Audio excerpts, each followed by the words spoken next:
Dimanche 20 avril 2025, jour de célébration de la Pâque et dernière apparition publique du pape François à la place Saint-Pierre de Rome. Je suis venu vous souhaiter une bonne célébration de la Pâque. Le pape François, visiblement affaibli sur son fauteuil roulant, puise au plus profond de lui-même pour apporter son soutien à la communauté chrétienne du monde.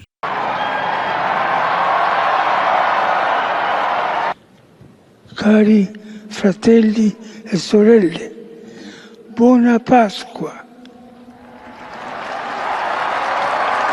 Le pape François s'en est allé ce 21 avril 2025 au matin. La question principale qui se dégage après son décès est incontestablement la gestion de cette période transitoire jusqu'à la désignation d'un nouveau pape. De prime abord, le cardinal chambellan confirme sa mort et scelle ses appartements privés, détruit l'anneau du pécheur habituellement porté au doigt du pape afin d'éviter la contrefaçon. Le Vatican entre en sede vacanti, une période où le siège papal est vide et aucune décision importante ne peut être prise. Après quoi, le corps du pape est exposé dans un cercueil ouvert dans la basilique Saint-Pierre pour que les milliers de personnes, dont les dirigeants du monde entier, puissent lui rendre hommage. Les funérailles ont lieu au cours des 6 premiers jours de la Novendiade, une période de deuil de 9 jours au cours de laquelle des messes sont célébrées dans la ville de Rome. Entre 15 et 20 jours après la mort du pape, le conclave commence. 138 candidats de moins de 80 ans originaires du monde entier se réunissent dans la chapelle Sistine où ils sont enfermés et coupés du monde extérieur jusqu'à ce qu'un nouveau pape soit choisi à la majorité de 2/3. Les bulletins sont brûlés dans un poêle après chaque